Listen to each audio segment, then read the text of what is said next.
A'udzubillahi minasyaitonirrajim. Bismillahirrahmanirrahim. Assalamualaikum warahmatullahi wabarakatuh. Alhamdulillahi rabbil alamin. Lakal hamdu wa ilaikal mustaka wa antal musta'an ya dzal jalali wal ikram. Allahumma fashalli wa sallim wa barik wa an'im ala sayyidil mursalin Muhammad sallallahu alaihi wasallam wa ala alihi wa sahbihi ajma'in, amma ba'du. Yang sama-sama kita hormati Ketua dan Pengurus Masjid Al-Muhajirin, alim ulama, tokoh masyarakat, bapak-bapak, ibu-ibu, jamaah sholat subuh rahimani wa rahimakumullah. Alhamdulillah, kita bersyukur kepada Allah Subhanahu wa taala atas segala nikmat keberkahan yang diberikan kepada kita, sehingga pada subuh hari ini kita masih dapat melaksanakan satu amalan yang luar biasa, pahalanya besar sekali, yaitu melaksanakan sholat subuh dengan berjamaah. Suatu ketika sahabat Umar radhiyallahu anhu setelah sholat berjamaah di masjid, beliau jadi imamnya, beliau mengabsen para sahabat-sahabatnya. Itu biasanya Sayyidina Umar tuh, sholat subuh di absen, mana sahabat-sahabatnya.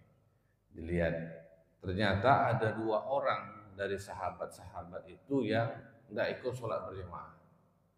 Maka ditanya oleh Sayyidina Umar, mana si fulan dan si fulan? Maka dikatakan kepada Sayyidina Umar, wahai khalifah, 2 sahabat kita itu tak sangguplah dia datang sholat subuh berjamaah di masjid kita. Karena tadi malam mereka berdua ini berlomba-lomba sholat tahajud sepanjang malam, tidak tidur malam mereka. Maka kata Sayyidina Umar, mereka itu tidak dapat sedikit pun pahala yang sama besarnya dengan yang kita lakukan. Sholat sepanjang malam itu, sholat sunnah sepanjang malam itu tidak sama pahalanya dengan 1 sholat subuh berjamaah. Jadi lebih besar lagi pahala sholat subuh dengan berjamaah. Maka sangat rugi sekali kalau ada orang berpikir, saya mau tahajud lah, tahajud itu besar pahalanya. Betul, tidak salah. Sholat tahajud itu besar sekali pahalanya, tapi jauh lebih besar pahala sholat subuh dengan berjamaah. Jadi kalau kita disuruh pilih, mana yang kita pilih? Sholat subuh berjamaah atau sholat tahajud sepanjang malam? Mana yang kita pilih? Subuh berjamaah. Tapi kalau dapat 2-2 lebih bagus. Ya, kita bangun sepertiga malam, jam 4 kita bangun, tahajud kita 2 rakaat atau 4 rakaat, berapa yang sanggup kita, datang kita ke masjid sholat subuh berjamaah. Ini karunia yang besar dari Allah, karena tidak semua orang sanggup melakukannya. Tidak semua orang sanggup melakukannya, Bapak Ibu sekalian. Saya biasa. Iya, alhamdulillah. Tapi bagi sebagian orang yang lain berat. Kalau tidak berat, ada penuh masjid kita ini. Maka kita yang telah diberikan nikmat yang besar ini, kita bersyukur alhamdulillah. Kita istiqomah di dalamnya dan kita terus mengajak saudara-saudara kita, terutama keluarga kita. Qu anfusakum wa ahlikum naro. Itu dulu. Nggak usah kita terlalu coba keluarga kita dulu. Yang terdekat dulu. Mudah-mudahan kalau setiap orang ini mau mengajak saudaranya, keluarganya ke masjid berjamaah, maka insya Allah keberkahan datang di keluarga ini dan juga masyarakat. Kenapa? Karena masjidnya makmur. Nah, ini kita harapkan. Salawat seiring salam kepada baginda Nabi Sallallahu Alaihi Wasallam, panutan kita, teladan kita. Mudah-mudahan kita semua dapat syafaat beliau. Baik, Bapak Ibu dirahmati Allah. Terkait dengan masalah kajian kita, kajian fikih ibadah, kita sudah sampai ke bagian sholat berjamaah. Ya, kita sudah membahas tentang hukumnya, kita sudah membahas tentang kapan disyariatkannya, dan uzur-uzurnya, kenapa kita nggak sholat berjamaah. Nah, sekarang kita sampai pada syurutun man yaqtadi bihi, syarat-syarat orang yang mau menjadi jamaah. Gitu. Ya, jadi syarat-syarat antara makmum dan imam, ataupun bagaimana syarat-syarat kita bisa berjamaah dengan satu jamaah tadi. Yang pertama, la budda fi man yakunu imaman an tatawaffara fihi syurutun muayyanah aktsaruha nisbiyatan hasba halil ma'mum wa nukhallisuha fil umurit taliyah. Hendaknya yang menjadi imam ataupun yang akan mengikuti imam itu memenuhi kriteria sebagai berikut yang dapat diringkaskan. Pertama, alla ya'lamu al-muqtadi butlana solati imamihi au ya'taqidu dzalika. Yang mengikut imam itu tidak mengetahui batalnya sholat si imam atau dia yakin dengan hal itu. Maksudnya bagaimana? Gini, kalau kita tahu si fulan ini batal wudhunya, maka kita tidak boleh mengikuti dia sebagai makmum. Jadi kita harus tahu dulu ini imam ini adalah orang yang sudah sempurna syarat syarat wajibnya ya, syarat wajib dan juga rukun-rukunnya tahu kita, baru kita boleh mengikuti imam tersebut. Nah, makanya yang jadi imam ini tidak boleh orang yang sembarangan. Setidak-tidaknya kita tahu bahwa orang ini adalah orang yang tahu kaifiat tata cara sholat berjamaah atau jadi imam, ataupun tahu bagaimana kaifiat syarat-syarat sah sholat, termasuk bagaimana berwudu yang benar, istinja yang benar. Ya. Jangan kita sembarang-sembarang aja menunjuk orang. Udahlah bapak ini aja lah. Ya. Sementara kita tahu yang si A ini ya dalam berwudu pun kadang ini tak kena juga. Wudu tuh gitu aja. Ya, bagian di sini di ujung tak kena. Tahu kita, kebetulan kita di situ Pak. Wudu. Bapak ini ya bagian siku atasnya ini nggak kena. Nggak kena. Tapi kita hendak menegur segan pula. Lalu kemudian bapak ini jadi imam. Kita nggak boleh Pak ikut. Nggak boleh kita ikut. Karena kita tahu dia ini batal sholatnya nih, maka kita tak boleh ikut. Nah ini dia. Jadi syarat yang pertama itu kalau kita mau mengikut imam, kita tahu bahwa yang jadi imam itu layak menjadi imam, ataupun maksudnya dia itu tidak batal sholatnya, sehingga kita bisa ikut. Wa misaluhu dan misal lainnya, ayyajtahida isnani fi jihatil qiblah fa'taqada kullu minhuma annal qiblah fi jihatin ghairal lati i'taqadaha al-akhar fala yajuzu ay yaqtadiya ahaduhuma bil akhar. Misalnya ada dua orang mau sholat jamaah nih, tapi dia sholat di perjalanan misalnya, lihat mana arah kiblat itu ya. Si A berpendapat nih arah kiblatnya ke sini nih. Si B enggak, kiblat tuh ke sini. Enggak ke sini, saya yakin nih ke sini nih. Misalnya begitu kan? Maka kedua orang ini enggak boleh berjamaah. Kenapa? Karena si A yakin ke sini kiblatnya, si B yakin ke sini kiblatnya. Ya. Karena kalau kita sudah tidak menghadap kiblat, maka sholat kita batal kalau kita nggak hadap kiblat. Sholat berjamaah, sholat fardu ini batal kecuali dalam perjalanan ya, di atas kapal. Itu lain cerita. Tapi kalau dalam keadaan normal kita berdiri, satu berijtihad, saya yakin nih ke sini nih kiblatnya. Enggak, saya yakin ke sini kiblatnya tuh. Maka mereka enggak boleh saling berjamaah ini. Kalau mereka berjamaah, maka batal. Kenapa? Nah, dia yakinnya ke sana kok. Dia yakin ke sana. Ini dia. Maka disebutkan tadi, si makmum yang mau berjamaah kepada seorang imam harus yakin dia bahwa imam ini tidak batal sholat. Jadi seperti itu.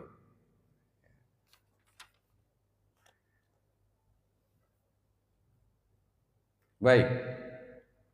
Yang kedua, alla yakuna ummiyan wal muqtadi qari. Janganlah yang menjadi imam itu adalah ummi. Ummi itu orang yang tak bisa baca tulis, maksudnya tak bisa baca tulis itu dari sisi Al-Quran. Ya. Dari sisi Al-Qurannya itu buruk. Kalau dia baca Al-Fatihah kita tahu banyak salahnya. Ini ummi disebut. Ya. Sementara yang jadi makmum ini qari, artinya dia orang yang bagus bacaan sholatnya, lurus. Yang jadi imam dah lurus. Alhamdulillah Rabbil alamin. Imamnya begitu. Ya, makmumnya bagus. Alhamdulillahi Rabbil alamin. Bagus. Si makmum yang qari tak boleh dia bermakmum kepada si imam yang ummi tadi. Nah itu Pak. Itu sulitnya tuh kadang-kadang menjadi orang yang qari ini. Untunglah sholat yang jahar itu cuma 3. Kalau sempat semua susah juga Pak. Kadang-kadang kita di jalan atau misalnya di mall misalnya kan, kita kan nggak tahu tuh. Ini orang ini bagus nggak bacaannya, ya kan? Tapi karena nggak ada sir aja kan, anda apa gitu, nggak ada masalah. Kita husnuzon saja dia bagus bacaannya, sudah, ya bagus bacaannya sudah, ikut kita. Tapi ketika kita misal di mall, ya, kita mau sholat berjamaah di musola di mall itu kan, ketika imamnya bacaannya buruk pula, ini nggak bisa, jangan ikut kita, ya, jangan sampai kita ikut. Kemudian itu yang kedua, alla yakuna imra'atan wal muqtadi rajul. Tak boleh pula imamnya perempuan, makmumnya laki-laki. Enggak boleh. Ya, enggak bisa. Fa in kana al muqtadi aidan imra'atan jaza. Kalau sama-sama perempuan boleh. Ya. Liqaulihi sallallahu alaihi wasallam, sebagaimana sabda Nabi sallallahu alaihi wasallam, la ta'ummanna imra'atun rajulan. Janganlah seorang laki-laki bermakmum kepada perempuan. Ya. Janganlah wanita menjadi imam bagi laki-laki. Rawahu Ibnu Hibban. Nah, ini tiga syarat tadi. Sekarang kita buka sesi pertanyaan. Silakan. Kalau kita berjamaah dengan suami istri, bolehkah istri itu kita jaga apa tuh kamar? Kalau suami istri ini mau sholat misal di rumah, mau sholat berjamaah berdua, boleh enggak kita suruh istri kita itu untuk qomat? Boleh. Karena kita merupakan mahram istri kita kan, bukan mahram, kita halal untuk istri kita. Bukan mahram ya, kalau mahram enggak boleh nikah kan. Ya. Kita halal untuk istri kita. Tapi kalau ada orang lain enggak boleh. Ada orang lain yang bukan mahram istri kita, enggak boleh. Misalnya ada ipar kita bukan mahram istri kita itu. Saudara kita bukan mahram istri kita, ipar dari istri kan.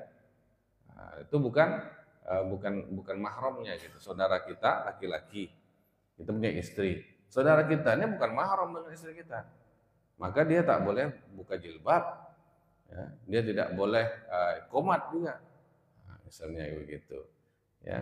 Nah baik, pertanyaan bagus sekali. Ada lagi yang mau bertanya? Ada yang mau bertanya? Nggak, baik. Saya pernah sekali waktu sholat di Batam. Waktu itu ke Batam dan di sana ada musola, musolanya agak besar begitu. Saya ingat itu sholat asar. Salah saya sholat asar itu. Karena baru pertama kali ke mall itu cari-cari di mana lah musolanya begitu kan. Oh rupanya di sana akhirnya kan terlambat. Ya masbuk jadinya. Ya, akhirnya lalu ramai pula menunggu antrian untuk berwudu. Ya, ketika selesai berwudu itu sudah masuk rakaat, seingat saya rakaat kedua. Ya, mau ruku. Saya mau ikut gitu kan, tapi tak dapat. Akhirnya ruku. Ya. Ada ruku ini kan baru saya masuk. Wah, ada ruku ini. Kemudian sujud. Ketika semua sujud, saya kan di belakang. Ada dua saf, 1, 2. Saya di belakang saf ketiga. Saya lihat imamnya. Ketika sujud, bajunya naik ke atas, celananya turun ke bawah, nampaklah belahan di sana. Itu. Batal nggak sholatnya? Batal. Belahan belakang nampak. Berarti kan sudah di bawah pusar kan? Sudah di bawah pusar tuh. Jadi saya astagfirullah. Boleh nggak saya mengikut imam kepada orang tadi? Enggak boleh. Kenapa? Saya tahu dia sudah batal, enggak boleh. Akhirnya saya tunggu selesai, baru saya sholat. Supaya jangan nanti menjadi fitnah ini, karena ada imam ini sholat sendiri kan.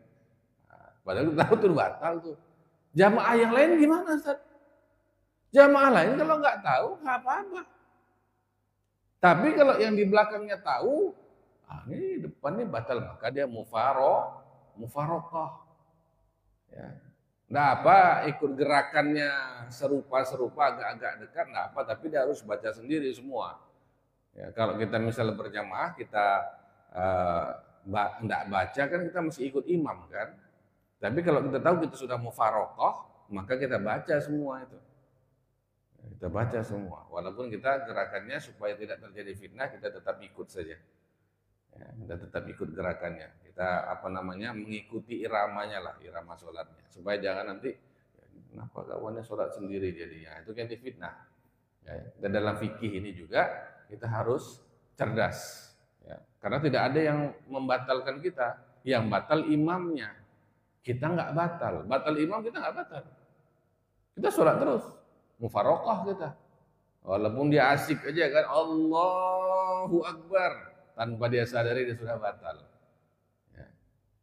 Jadi kita tetap ikut, tetap sholat, mufarokah tapi bisa. Yang belum berjamaah ngelihat itu tak boleh dia ikut, tak boleh dia ikut. Nah itu pas kejadian di Batam dulu, pernah seperti itu. Masya Allah. Itulah kalau kita tidak tahu fikihnya, lah ikut aja lah, berjamaah semua ya kan. Padahal sholat kita itu tidak sah jamaah kita itu. Ya, berjamaah kita tidak sah. Baik, silakan.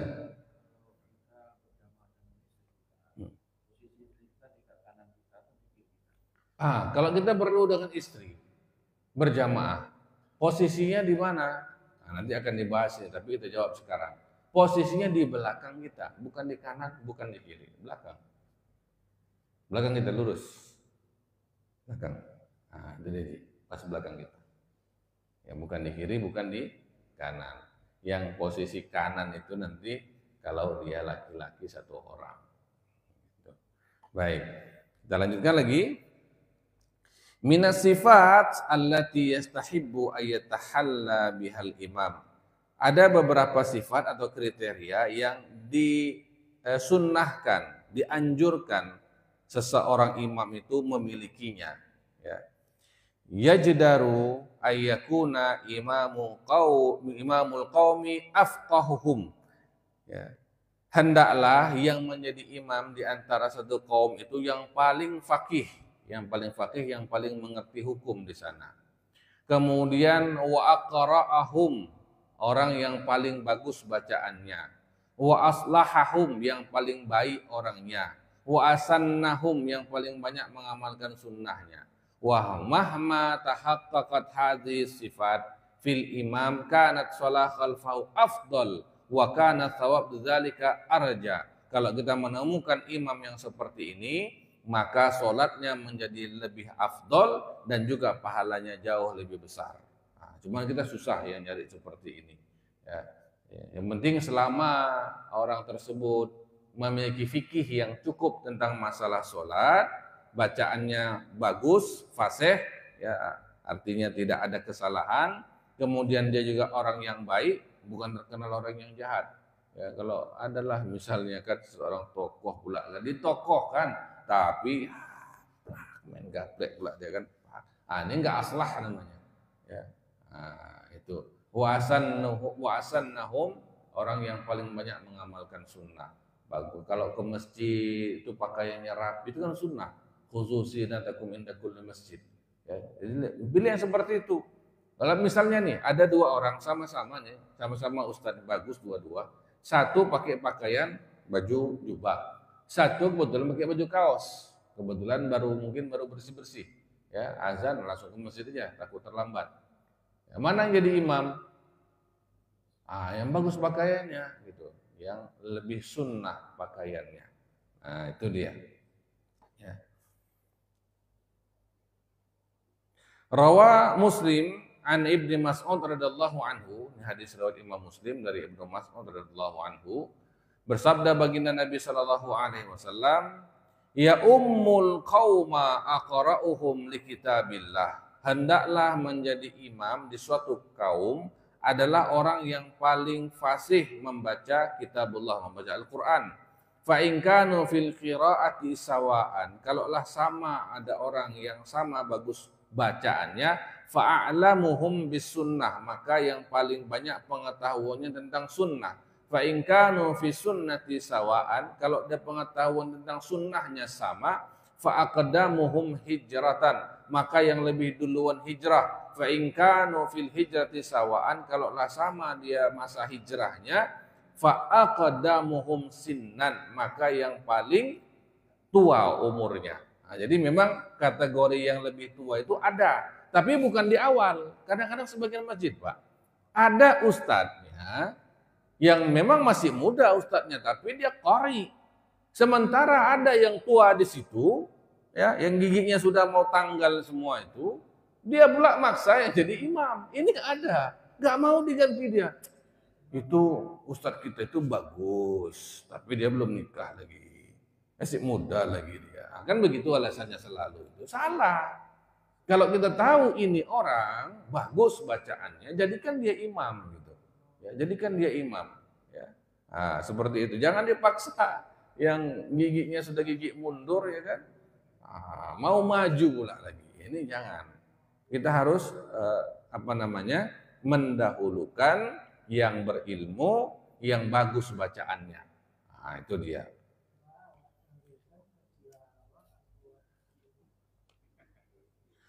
Wa'lam annahu yajuzu iqtida'al mutawaddi'i bil mutayammimi wa yumasihul khuffi. Ketahuilah bahwasanya dibolehkan mengikuti atau bermakmum dia orang yang berwudu kepada orang yang bertayamum. Misalnya ada orang sholat dia tayamum dia. Ya. Misalnya sakit, misalnya tidak bisa kena air, dia tayamum. Sementara bapak bisa pakai air, bapak berwudu. Satu bertayamum, satu berwudu. Yang berwudu boleh mengikuti orang yang bertayamum, nggak ada masalah. Ataupun orang yang menyapu khuf. Khuf. Tapi belum sampai masalah khuf nih, udah sampai belum? Udah ya? Ya, kita berwudu sempurna, Pak. Wajah, tangan, kaki kita basuh.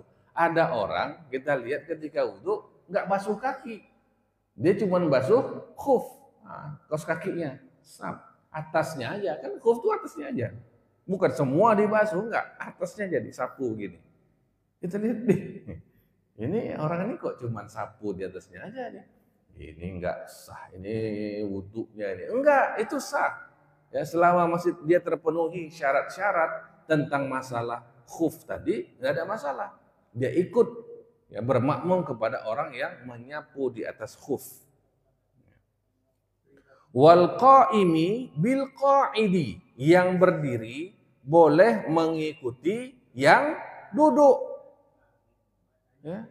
Jadi misalnya ada imam ya, tak sanggup lagi, tapi di antara yang lain-lain ini dialah yang memang cocok jadi imam, ya terpenuhi syarat-syarat imam tadi. Sementara yang lain bacaannya kurang bagus, maka imamnya duduk, makmumnya berdiri, tidak ada masalah dengan itu. Wal baligh bis sabi, bahkan yang sudah baligh boleh bermakmum kepada yang masih belum baligh. Nah itu selama bacaannya bagus. Siapa ini dulu? Abdullah ibnu Abbas. Abdullah bin ibnu Abbas. Ya, Abdullah ibnu Abbas pernah menjadi makmum, pernah menjadi imam satu kaum. Belum masih muda, 10-an tahun umurnya. Di belakangnya itu sahabat-sahabat besar. Pernah, bukan enggak pernah. Jadi boleh, selama syarat imam terpenuhi, maka boleh. Ya, maka itu boleh. Jangan kita anggap masih kecil, enggak boleh. Ya, jangan itu yang kita jadikan sebagai standar. Wal hurru bil abdi, yang merdeka kepada yang budak. Was sahihu bil muslisi, wal mu'dhi bil qadi wal muftaridu bil muntaqili wa bil akas. Nah, ini banyak juga hal-hal yang lain. Jadi selama yang terpenuhi syarat-syarat menjadi imam tadi, maka sudah selesai. Tidak ada masalah dengan itu. Ya. Nah, itu dia. Kemudian kaifiyatul iqtida. Bagaimana cara kita mengikuti imam? La yatahaqqaqul iqtida al-masyru' illa bi syurutin wa kaifiyatin yanbaghi mura'ataha. Ya. Haruslah seseorang kalau mau bermakmum itu ada syarat-syarat yang terpenuhi dan juga kaifiatnya ada. Yang pertama, alla yataqaddam al-ma'mum 'alal imami fil makan. Hendaknya makmum jangan berada di posisi yang lebih maju daripada imam. Ya. Fa in taqaddama alaihi batala iqtida'uhu. Kalau dia lebih maju daripada imam maka bisa batal jamaahnya. Kejamaahannya batal, salatnya tidak batal. Jamaahnya yang batal. Liqaulihi sallallahu alaihi wasallam, bagaimana sabda Nabi sallallahu alaihi wasallam, "Innama ju'ilal imamu liyu'tamma bihi." Dijadikanlah imam itu untuk diikuti. Wal i'timamu al ittiba'u. I'timam bermakmum itu artinya mengikuti. Wa huwa la yakunu illa haitsu yakunu tabi mutaakhiran. Maka memang yang namanya orang yang ikut harus agak di belakang. Ya. Nah, lakin la tadurru musawatuhu lahu fil mauqifi, tapi tidak apa-apa kalau memang posisinya sama, ya. Wa in kana dzalika ma'al karahah, walaupun itu makruh. Jadi kalau kita berdiri, mohon maaf, mana? Sedikit. Biar kita nampak. Ya, jadi kalau kita misalnya bermakmum itu posisi, di mana? Mau di sini ya. Nah, kalau posisi kita bermakmum, misalnya ini sama-sama nih, sama-sama sejajar, sah apa enggak jamaah kita? Sah. Tapi makruh dalam mazhab Syafi'i. Kalau dalam mazhab Imam Ahmad bin Hambal, dia sama. Makanya kawan-kawan kita yang salafi selalu dia disamakan, kan begitu, ya kan? Nah, kalau dalam mazhab Syafi'i, dia dianjurkan sedikit di belakang. Kita yang imam maju sedikit saja, walaupun sedikit. Ya, ini yang sunnahnya seperti ini. Ya. Kalau posisi makmum lebih di depan, saya imam, makmum lebih ke depan, maka batal kejamaahannya, bukan sholatnya. Jamaahnya batal, tak dapat pahala jamaah maksudnya. Ya, tak dapat pahala jamaah, tetapi sholatnya masih tetap sah. Tapi ingat, kalau namanya kejamaahannya itu batal, maka kita sholatnya harus baca semua gitu. Janganlah, kan udah ada imam nih, gitu kan, sudah ada imam nih, tidak usah baca lah. Nggak bisa. Kenapa? Karena kita ikut imam. Tapi keimaman, kemakmuman kita sudah batal. Baik, jazakumullah khairan Ustaz. Itu dia. Ya, maka kita harus tahu masalah posisi sholat kita, berjamaah kita. Sebelah kanan boleh sama tapi makruh dalam mazhab Syafi'i. Yang paling baik mundur sedikit ke belakang, sedikit saja tidak masalah. Ya, sedikit saja. Nah, ini.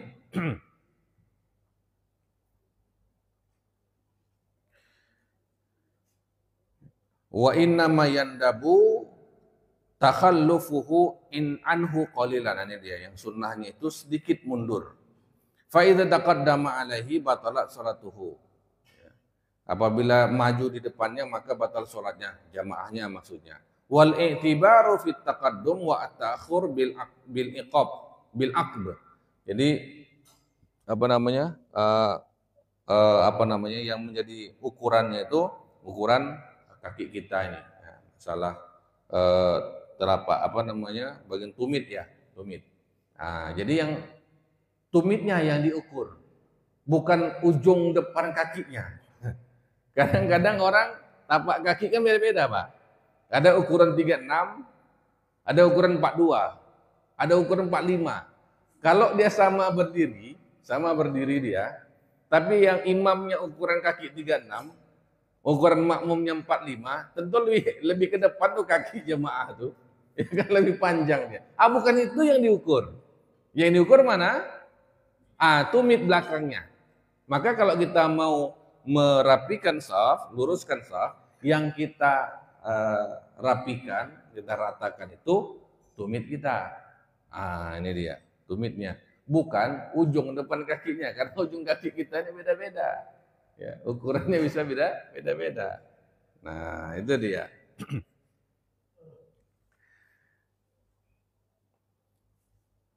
Fa in kanal muqtadi isnaini fa aksar, kalau yang menjadi makmum itu 2 atau lebih, istafau khalfal imam, maka di belakang imam. 2 atau lebih di belakang imam. Jadi bukan kiri kanan, 2 orang Ustaz, kiri kanan. Bukan. Kalau lebih dari 1, ya, kalau 1 kan di samping kanan. Ya. Tapi kalau sudah 2 ke belakang, bukan kiri kanan. Nah, bukan kiri kanan, belakang. Ya, langsung di belakang dia.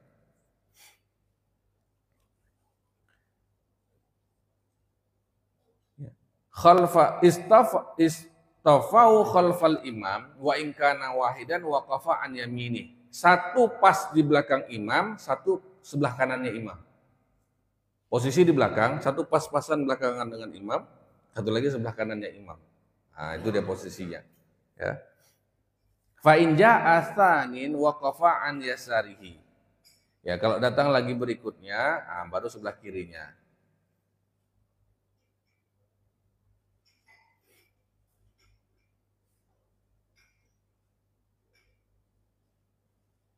Nah, seandainya disebut pula di sini, seandainya misal kita lagi sholat, kita berdua nih, ya berdua. Nah, kita buat contoh lah dari. Sini lagi Ustaz. Ini 2. Kita 2. Nah, kan ini seperti ini, berdua. Datang 1 lagi, siapa ya? Boleh wajib. Datang 1 lagi, ya kan? Nah, ini kan menepuk yang ini. Ya kan? Nanti begitu. Jadi di sini dulu, di sebelah kanan dulu. Di sebelah kanan dulu. Baru setelah imam tahu ada yang di sini, baru imamnya maju. Imamnya maju. Baru ini merapat ke sini. Yang ini tetap, yang ini merapat ke sini di belakang dia. Seperti ini. Jadi urutannya seperti itu. Jazakumullah khairan Ustaz. Ya. Jadi imamnya yang maju. Kalau memungkinkan imamnya untuk maju. Kalau udah mentok pula, ya jemaahnya lah yang mundur kan. Sebenarnya seperti itu. Ustaz, kalau kami biasa Ustaz, kami tepuk dulu Ustaz biar mundur kawan tuh Ustaz. Nggak apa-apa juga, nggak batal juga. Tapi kalau yang di fikih Syafi'i itu yang jamaah yang kedua langsung ke sebelah kiri imam, memberitahukan istilahnya, ya, tahu imam ada orang di samping kiri, imamnya maju ke depan, baru jamaahnya bergeser ke belakang imam. Nah, seperti itu. Ya.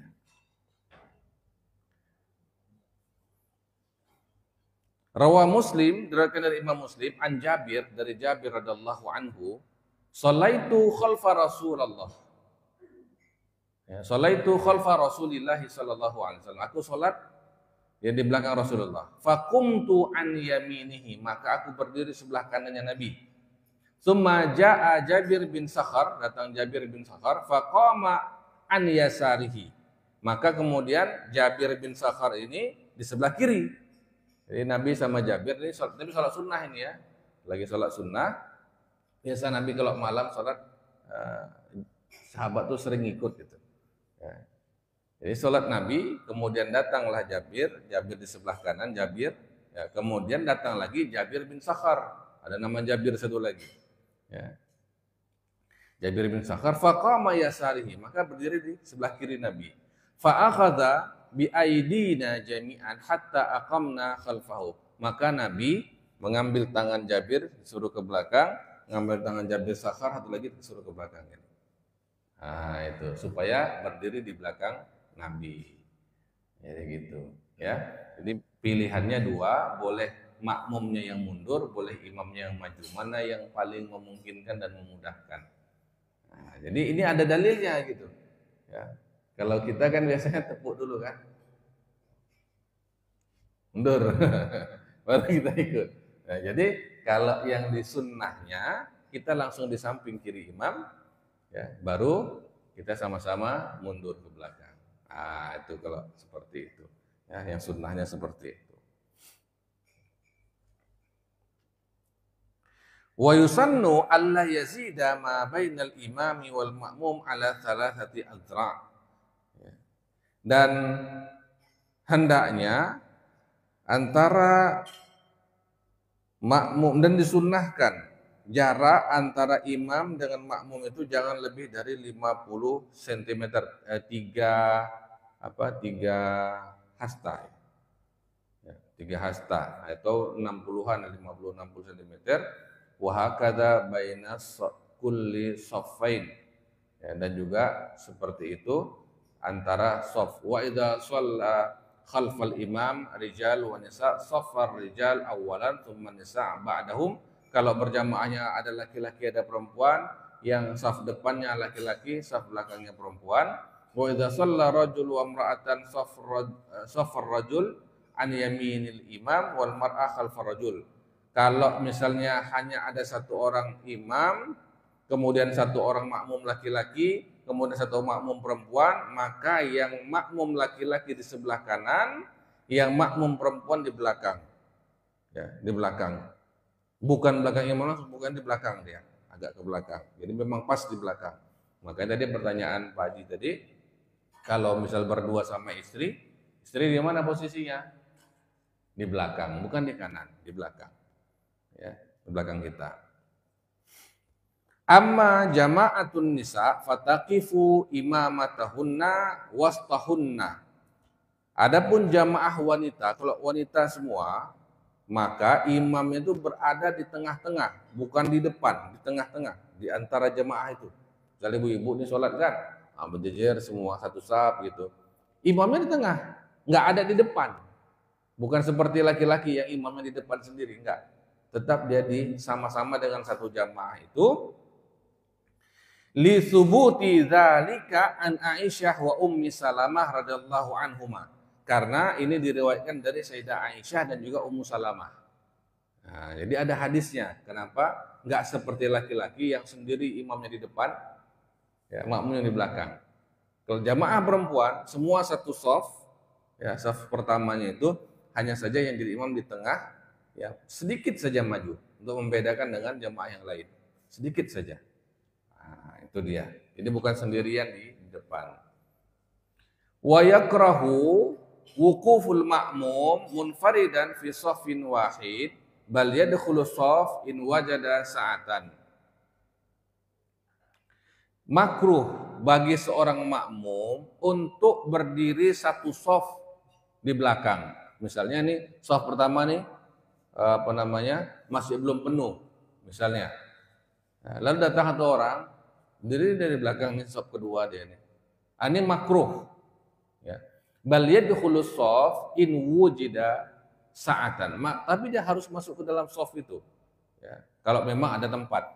Wa illam yajid sa'atan fa innahu yandabu ay yajurra syakhsan wahidan min as-saffi ilaihi ba'dal ihram wa yundabu lil majruri ay yusa'idahu wa yurajji'a ilaihi liyanala fadilatal muawana 'alal birri. Kalau misalnya udah penuh nih, shaf pertama udah penuh nih. Ya, lalu datang satu orang. Di mana dia berdiri? Di tengah. Sendirilah, ya kan? Kalau dia berdiri sendiri, maka hukumnya makruh. Lalu gimana? Ya, dia ambil yang di depan, ya, untuk mundur ke belakang. Ustaz, jadi yang depan nggak dapat fadilah shaf pertama, Ustaz. Dia dapat fadilah at-ta'awun 'alal birri. Dia dapat fadilah pahala membantu dalam kebaikan. Nah, tapi dilihat kondisi Bapak Ibu sekalian. Sekali lagi, Dilihat kondisi. Kalau di jamaah itu memang sudah paham. Kalau belum paham, udahlah, makruh lah sudah. Gitu. Kenapa? Kita lihat kondisi. Jangan nanti kita sendiri di sini ya kan, kita colek yang di sini kan, gitu kan. Ya, pula lagi begini kan. Apalagi menoleh dia tepuk lah. Tanya ada apa? Ya, ini gawat. Ini khusus ya ke kondisi di mana jamaah itu sudah paham tentang masalah ini gitu. Kalau tidak paham, biarkan makruh lah daripada batal salat orang. Ya, batal salat orang lebih bahaya. Lo colek begini, tengok ya begini ya kan. Apa pula lah. Ya. Kau ada colek mencolek. Ya, jadi ini memang masalah fikih ini kita harus bijak ya, harus kita bijaksana ini. Walaupun hukumnya seperti itu, jangan kita serta-merta, harus saya terapkan nih, makruh saya nih, saya tarik orang di depan, kita tarik pula orang di depan, ya mengamuk pula yang di depan itu. jadi bertengkar, apa ditarik-tarik saya ini kan batal jadinya. Ya, jadi kita harus melihat kondisi di mana ya nih udah paham nih. Ya, kalau belum paham ya jangan, ya, sudah salah kita sendiri kenapa terlambat kan begitu. Ya, jadi posisi satu orang di belakang imam di saf yang kedua itu bukan batal, hanya saja makruh. Karena dulu pernah tuh saya dimarahin tuh waktu saya kecil-kecil di Aceh dulu, saya pernah dimarahin itu. Enggak boleh ini satu saf sendiri di sini nih katanya, dimarahin saya kan. Saya waktu itu mana tahu masih anak kecil, ya kan dimarahin saya. Waduh, ini kalau gini nggak mau ke masjid lagi saya nih, ya. Nah, kadang-kadang begitu ada orang yang tidak bijak, udah tahu dia anak kecil, ya. Belum banyak ilmunya, dia marahin pula. Saya datang sholat ke masjid, ya. Tapi kan namanya kita anak sekolah kan waktu dulu, ya kan sesuai dengan jam pulang sekolah, ya, terlambat sedikit. Ya. Kebetulan penuh saf pertama, masuklah saf kedua. Dimarahin pula lagi saya. Tentu malas saya ke masjid lagi jadinya. Nah itulah pengurus masjid juga harus bijak. Baik, ada yang ingin bertanya? Silakan Bunda. Waalaikumsalam warahmatullahi wabarakatuh. Baik.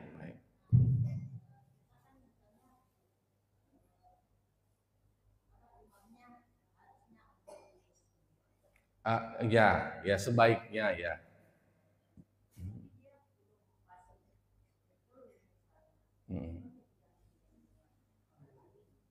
Ya.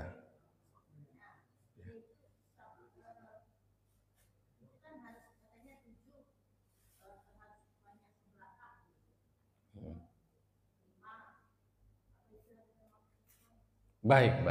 Jadi begini Bapak Ibu rahmatullah. Sebaik-baiknya yang menjadi imam adalah ahli waris itu benar. Karena memang namanya sholat jenazah itu dia bukan sholat sebenarnya. Sholat jenazah itu adalah doa. Ya, tapi menjadi bentuk syariatnya syariat sholat. Ya, hakikat utama dari sholat jenazah itu doa. Karena kita nggak boleh menyembah mayit. Mana boleh kita menyembah mayit? Kita menyembah siapa? Allah. Makanya dalam sholat jenazah tidak ada ruku, tidak ada sujud. Kenapa? Karena kita nggak boleh menyembah. Kan begitu. Makanya sholat jenazah itu hakikatnya adalah doa. Nah, ketika berdoa, siapa yang lebih khusyuk doanya? Antara orang lain dengan ahli waris. Tentu ahli waris. Kita sebagai anak, kita lah yang paling khusyuk berdoa untuk orang tua kita. Ya. Ustadz di masjid, dia memang khusyuk, tapi nggak akan sekhusyuk anaknya. Karena apa? Nggak ada hubungan darah. Ya kan nggak ada hubungan apa-apa kan? Ya memang Bapak Pak Haji ini baik, kita doakanlah. Sekedar itu saja. Tapi kalau anaknya kan enggak, pasti doanya, ya Allah ampunkanlah hayaku ya Allah. Kan begitu, penuh dengan perasaan ya, penuh dengan pengharapan. Maka sholat jenazah itu yang paling baik menjadi imam adalah ahli warisnya. Tapi seandainya ahli warisnya ini tak bagus bacaannya, boleh dia minta kepada orang yang lebih faqih. Tapi kan namanya sholat jenazah ini kan nggak ada bacaan yang keluar kan.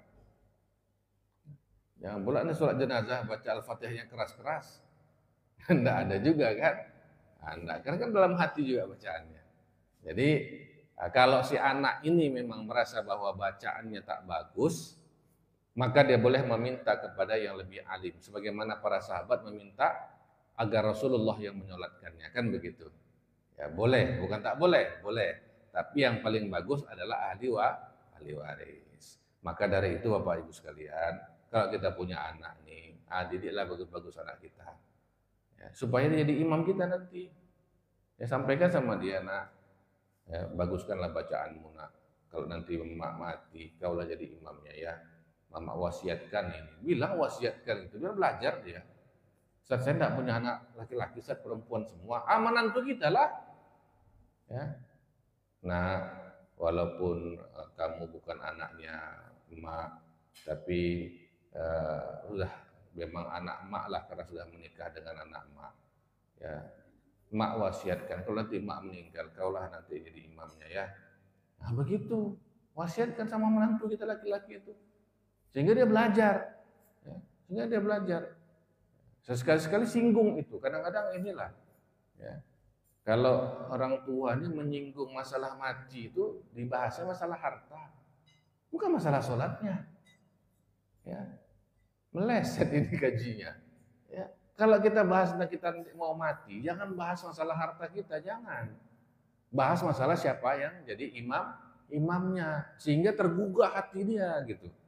Ya, tergugah hati dia. Karena jadi imam sholat jenazah bagi orang tua sendiri itu nggak semudah itu. Kenapa? Karena emosi perasaan lagi berat. Kawan saya, adik kelas saya di pesantren, ya, itu bisa lupa bacaan sholat jenazah. Kenapa? Ayahnya yang meninggal. Dia anak laki-laki satu-satunya. Ya, ketika mau disolatkan, kita sudah berkumpul di masjid nih. Dia macam linglung dia. Datang sama saya.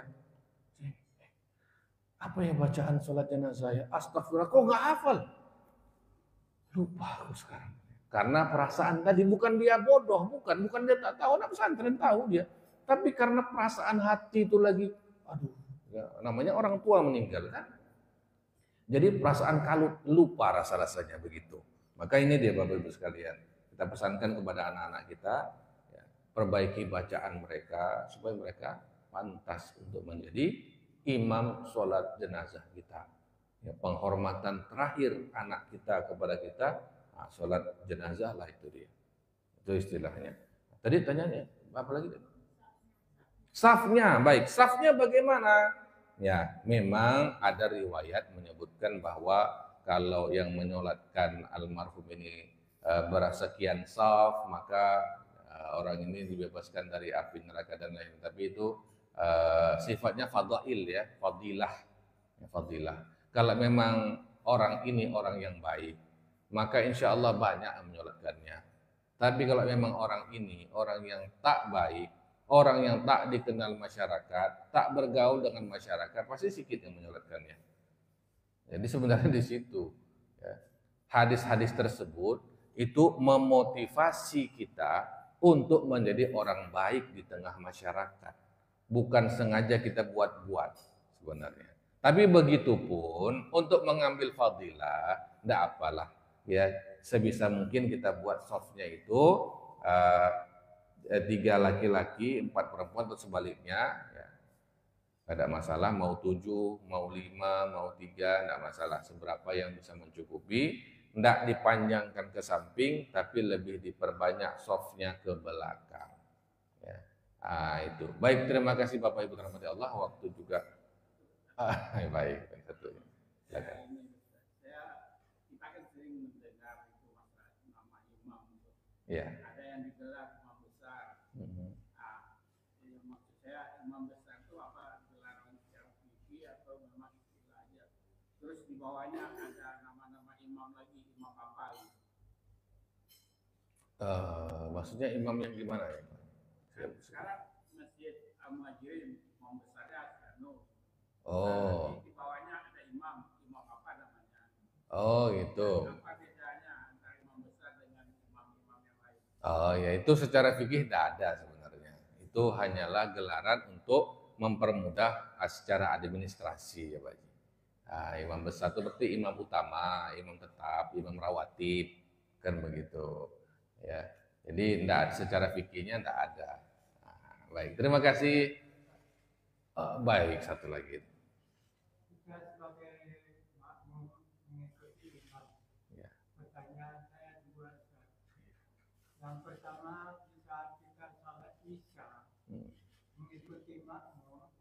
Mengikuti imam. Pertama dan rakaat kedua itu makmum membaca Fatihahnya kan secara perlahan.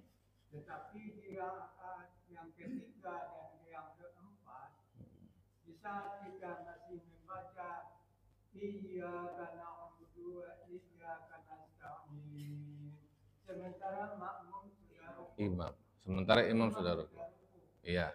Jadi apakah kita teruskan Fatihah kita atau kita ikut rukuk? Ya. Itu satu. Ya. Yang kedua, itu waktu membaca tahiyat yang terakhir. Di saat kita masih membaca Asyhadu an la ilaha illallah, sementara imam sudah Assalamualaikum warahmatullah, apakah kita teruskan salawat kita atau kita ikuti imam untuk Assalamualaikum? Baik, terima kasih. Masalah mungkin bagus sekali pertanyaannya ya. Yang pertama masalah bacaan Al-Fatihah. Ya, rakaat pertama, rakaat kedua masih aman. Ya. Rakaat ketiga imamnya cepat bacanya. Lalu kita masih membaca Al-Fatihah masih Ihdinas siratal mustaqim. Ihdinas siratal mustaqim. Imam Allah Akbar. Nah, pertama, ini kondisinya, kita masih boleh membaca menyelesaikan Al-Fatihah. Masih boleh. Ya. Selama imamnya itu kalau kita lihat ruku, masih satu rukun. Bangkit dia, sami Allahu liman hamidah, ada 2 rukun. Ya. Nggak boleh sampai 3 rukun. Nggak boleh ketika dia sujud kita masih belum rukun, nggak boleh. Kita boleh terlewatkan batasnya nggak sampai 3 rukun. Itu disebutkan dalam kitab Sadidat, ya. Takriratul Sadidah, ya. Disebutkan seperti itu. Karena apa? Kita membaca rukun juga. Seandainya, itu yang pertama. Seandainya kita tak sanggup juga, kita kan namanya bermakmum, maka semua ditanggung oleh imam. Kalau imam itu cepat, maka imamlah yang menanggung bacaan kita. Nah, itu disebutkan juga dalam fikih seperti itu. Kita skip, ya sudah. Kalau memang seperti itu, imam sudah ruku, kita ikut ruku. Maka bacaan kita ditanggung oleh imam. Nah, jadi 2 pilihan. Seandainya sedikit lagi, udah siratal ladzina an'amta alaihim. Kan dikit lagi tuh. Imam udah Allahu Akbar, lanjutkan bacaan kita. Tapi kalau kita masih barulah, misalnya masih iyyaka na'budu wa iyyaka nasta'in, imamnya ngebut rupanya. Allahu Akbar, cepat betul, ya. Ya, cepat betul. Maka kalau kita lihat kondisi kita menyelesaikannya nanti lewat 3 rukun, maka ikut saja dengan imam. Ya. Nanti Ustaz bacaan imam tidak betul, itu urusan imam nanti berhadapan dengan Allah. Kita aman makmum, makanya enak jadi makmum itu. Ya. Yang kedua, masalah at-tahiyatul, masih asyhadu an la ilaha illallah wa asyhadu anna muhammadar rasulullah. Imam, assalamualaikum warahmatullah. Masih ada nggak rukun yang belum kita baca? Betul, masih ada sholawat.